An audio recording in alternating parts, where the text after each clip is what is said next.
नमस्कार, आप लोग देख रहे हैं जेके न्यूज़ 7 और मैं हूं आदित्य राजपूत। आज हमारे साथ बात करने के लिए मौजूद हैं संत सतगुरु मधु परमहंस जी। इनसे हम बात करेंगे और जानेंगे इनकी हिस्ट्री के बारे में, इनकी स्टोरी, लाइफ जर्नी कहां से शुरू हुई और किस तरीके से इनका जो है माइंड अट्रैक्ट हुआ कि भगवान की भक्ति की तरफ। पहले आपका स्वागत है। क्या कहना चाहेंगे? पहले आपने आर्मी में जो है अपनी सेवा दी, उसके बाद किस तरह से माइंड आपका अट्रैक्ट हुआ भगवान की तरफ? दरअसल क्या है, पहले बनी प्रारब्ध जी, पाछे बनी शरीर।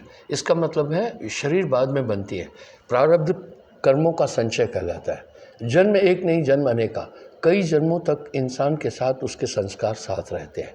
आप देखो, कुछ छोटे बच्चे बड़े जिद्दी हैं। जी, आप देखो कुछ बड़े शील है। उनको किसने शीलता सिखाई? उनको किसने? ये पुराने संस्कार साथ थे। बचपन से ही मुझे याद है, मैं 4-5 साल की उम्र थी, मैं जंगल में चला गया था तपस्या करने। और जब रात हुई तो समाज डराता भी है कि भाई शेर आ जाता है, खा जाता है। मैं वापस आ गया अंधेरे में। जी, माँ ने कहा कहाँ थे दिन भर? मैं कहा मैं जंगल में तपस्या करने गया था। मैं बोला नहीं जाना। तो ये संस्कार भी कुछ हिलोरे देते हैं इंसान का, यानी नेचर आपका पिछले प्रारब्ध के अनुसार है। वो कहते पूत के पांव पलने में दिखते। तो फिर उसके बाद संसर्ग अच्छा मिल जाए जी, तो फिर बात ही क्या है। माता पिता भी भक्त थे, जी, तो भक्ति की तरफ रुझान था ही। जी, फिर मैंने 68 में आर्मी ज्वाइन किया। 18 साल उम्र थी। वहाँ एक भक्त था, वो हमेशा गुरु भक्ति और बड़ा आचरण सुंदर, किसी से फालतू बात नहीं करना। उसके पास एक किताब मिल गई मुझे जिसमें आइडियोलॉजी ऑफ द कबीर थी और संत आइडियोलॉजी थी। उसका अध्ययन किया, रुचि बढ़ी। उससे फिर मैं पूछा, धीरे धीरे उसने मुझे अयोध्या में गुरु जी है वहाँ पहुँचाया। स्वामी गिरधरानंद परमहंस मेरे गुरु जी हैं। बस उसके बाद मैं इसमें भिड़ गया। शादी ब्याह मैंने की नहीं, बाल ब्रह्मचारी हूँ। क्योंकि आदमी का कंसंट्रेशन ब्याह शादी के बाद भौतिक चीज़ों में ज़्यादा हो जाता जी, है। जी। मैं उस तरफ नहीं रहा। मैंने अपनी पूरी ऊर्जा एक साइड में लगा दी। बस मालिक की कृपा हुई।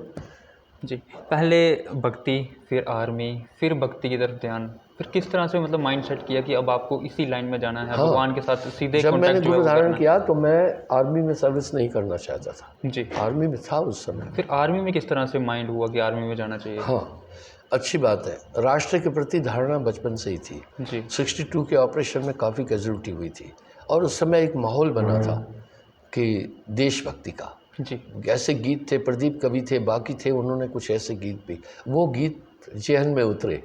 इस तरह 65 में भी फिर कैजुअलिटी हुई और लड़ाई हुई। तो एक विचार बना आर्मी ज्वाइन करना है। मुझे आर्मी में ईमानदारी नज़र आई, इसमें छल कपट नहीं है जी, और राष्ट्र की सेवा भी हो सकती है। वो जज्बा था, इसलिए आर्मी ज्वाइन कर लिया। आर्मी ज्वाइन करने के साथ ही मैंने गुरु धारण भी कर लिया। अयोध्या में मेरे गुरु जी हैं, तो मैं इसी में जुट गया। बस संकल्प किया, मैं शादी नहीं करना, ब्याह शादी नहीं किया, मैं अध्यात्म की तरफ ही चल पड़ा। जी, मुझे दीक्षा देते 50 साल हो गए। आप अंदाज़ लगाइए, इस छोटे से जीवन 73 साल में 50 साल मैंने तो गुरुत्व का कार्य किया।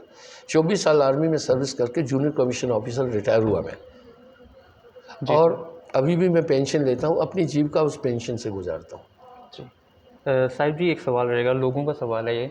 आजकल अगर लोग कोई चीज़ लेने भी जाते हैं तो पहले बहुत देखते हैं, परखते हैं उसको, जी हाँ, चीज़ को कि चीज़ अच्छी क्वालिटी की है कि नहीं है, ख़राब तो नहीं है।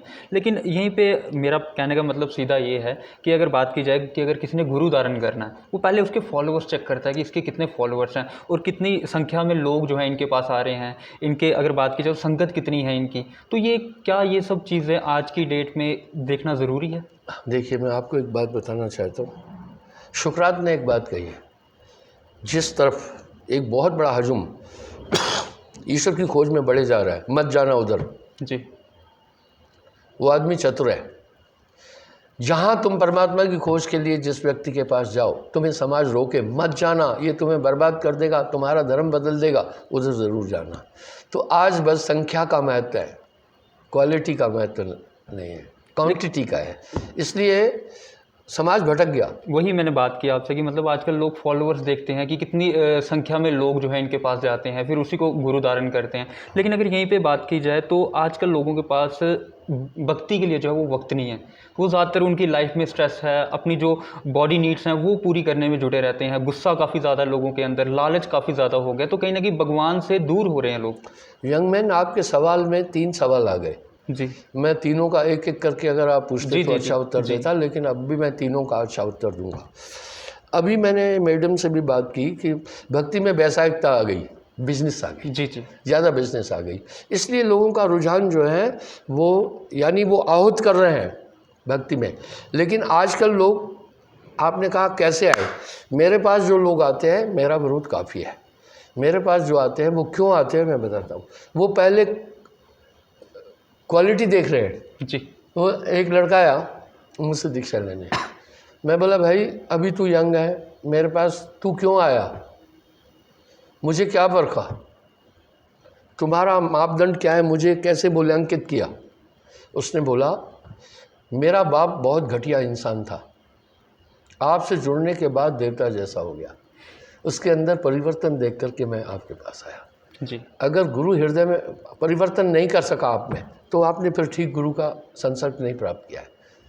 गुरु कुम्हार शिष्य कुंभ है, इस पर कबीर साहब कह रहे हैं कि गुरु सिकली कर कीजिए मन है मस्करा दे, जन्म जन्म का मोर्चा पल में डाले खोए। ये बात तो सर्वमान्य है, गुरु हृदय प्रकाशित करता है। जी जब इंसान का हृदय प्रकाशित हो जाएगा तो अपने अंदर के विकारों को जीतेगा, काम क्रोध लोभ मोह अहंकार इनसे अलग रहेगा, आत्म शांति की तरफ बढ़ेगा। आत्मा में तो सभी सद्गुण हैं, इंसान के अंदर देखिए काम क्रोध लोभ मोह अहंकार हैं। बड़े बड़े धुरंधरों को उन्होंने लपेटे में लिया, क्यों लिया, अंदर बैठे हैं, विष अमृत रहतिक संगा। गुरु एक ऐसी रोशनी देता है कि इन सब से आपका परिचय करा देता है, तब व्यक्ति बदल जाता है। तो कुछ लोग जो है मेरे घोर विरोध के बाद भी परिवर्तन देखा, उनमें बदलाव देखा तो आए, यानी गुरु आपको बदल देता है। कैसे? गुरु कुम्हार शिष्य कुंभ है, गड़ गड़ काढ़े खोट, अंदर हाथ सहार कर ऊपर मारे चोट। इसलिए हमें ज़रूरत यह है कि पहले हम देखें उनके फॉलोअरों में क्या बदलाव है। जी वो चेंजिंग कितनी है, आप क्वांटिटी की तरफ नहीं जाइए ना, क्वालिटी की तरफ क्वालिटी की जाइए तरफ चाहिए। कि वो आदमी को बदल रहे हैं या नहीं बदल आजकल रहे हैं। लोग ब्रांड देखते हैं, हाँ, कौन सा आजकल जो देख रहे गुरु हैं। हैं गाड़ियों में घूमते हैं, हाँ। चौपर्स में घूमते हैं, वो आज चीज़ गुरु देखते कैसे आदमी ढूंढता है मैं बताता हैं। हूँ। जी लोग कहते हैं गुरु की परिचय कैसे देते हैं वो बताता जी हूँ कि गुरु जी हमारे बहुत बड़े आदमी थे। कहते बल्ले बल्ले भाई, गुरु जी के पास बहुत बड़ा फार्म हाउस है। कहा वाह क्या बात है। फॉरेन में भी उनके ट्रिप हाँ, लगते हैं, फॉरेन आश्रम में है भी वहाँ बहुत पर। शिष्य है उनके और बहुत रुतबा है। जी। क्या बात है, बल्ले बल्ले बड़े बड़े शेड है, क्या बात है। कहते हैं गुरु जी के पास हेलीकॉप्टर भी है, बस गुरु लादो रे लादो।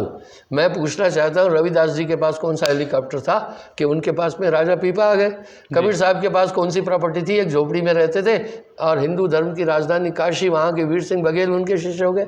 एक महात्मा से उसकी बाहरी संपत्ति के विषय में नहीं जानना है कि उसके पास रूहानी खजाना है जो उसमें से कुछ तुम्हें दे सकते हैं। आजकल ये लोग नहीं देख रहे।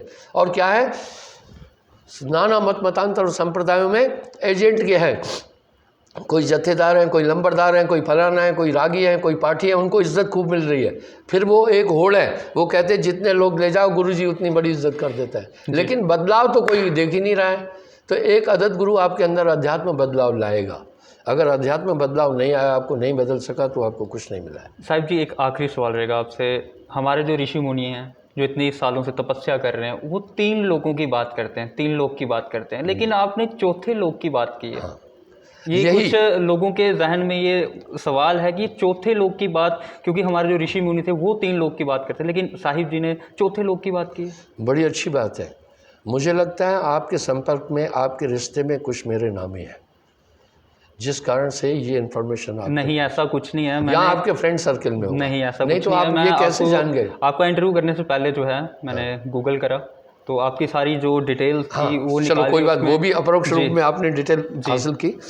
सच ये है कि अगर हम, अभी मैंने मैडम को भी यही उत्तर दिया था, भक्ति के युग में जीते तो समाज में इतना छल कपट पाप क्यों होता। जी इसका मतलब है भक्ति क्षेत्र में हम भटक गए हैं, मनुष्य अंतर्मुखी नहीं हो रहा है। गुरु एक अदद गुरु इंसान को अंतर्मुखी करता है। मैंने अभी गुरु के लक्षण भी बताए।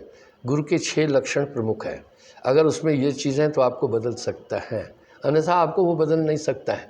इसलिए आज लोग क्या देख रहे हैं, सिर्फ ताम झाम बाहरी चीज़ें, मान मर्यादा ये देखते हैं। मैं आपको एक उदाहरण देता हूँ। एक बड़े पंथ का 2 मित्र थे गहरे, उसमें से एक मेरे पास आ गया। वो वहाँ 30 साल रहा, काफ़ी अच्छी पोस्ट पर था। अपने दूसरे मित्र को बोला, पता है दूसरे मित्र ने क्या कहा कि मैं फलाने जगह का पाठी हूँ और हज़ारों लोग मेरे पास आते हैं और मेरी वहाँ मान मर्यादा है। जब मैं यहाँ आ जाऊँगा तो मेरी मर्यादा खत्म। यानी कुछ लोग तो लोभ के कारण से, कुछ मान के कारण से, कुछ धन के कारण से भक्ति में जुड़े, यही समस्या आ जाती है।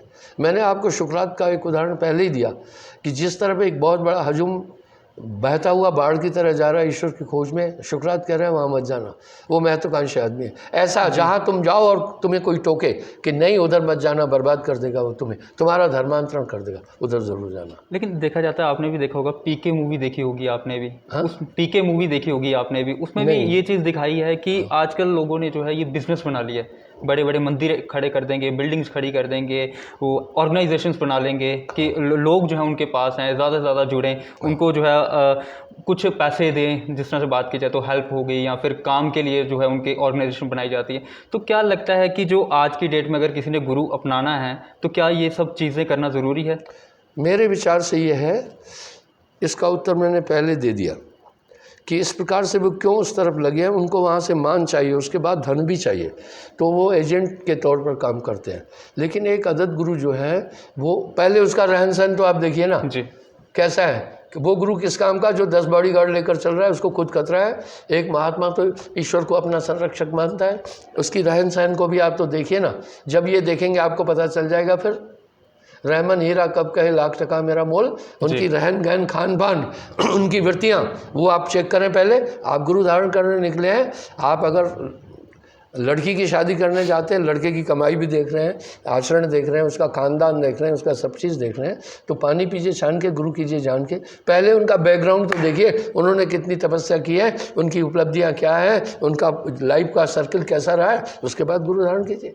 जी, चलिए बहुत शुक्रिया बात करने के लिए। तो ये थे हमारे साथ साहिब जी, जिनके साथ आज हमने बात की, और इन्होंने बताया कि इस तरीके से जो है आजकल लोगों ने बिज़नेस बना लिया है, और आपने भी अगर गुरु को धारण करना है तो पहले उनके बारे में जान लीजिए, वो किस तरीके के हैं, उनका रहना सहना किस तरीके का, कितनी तपस्या की है और कितने लोग जो हैं उनके साथ जुड़े हैं। तो आपकी क्या राय है ज़रूर साझा कीजिएगा। तब तक के लिए बने रहिए आप JK News 7 के साथ।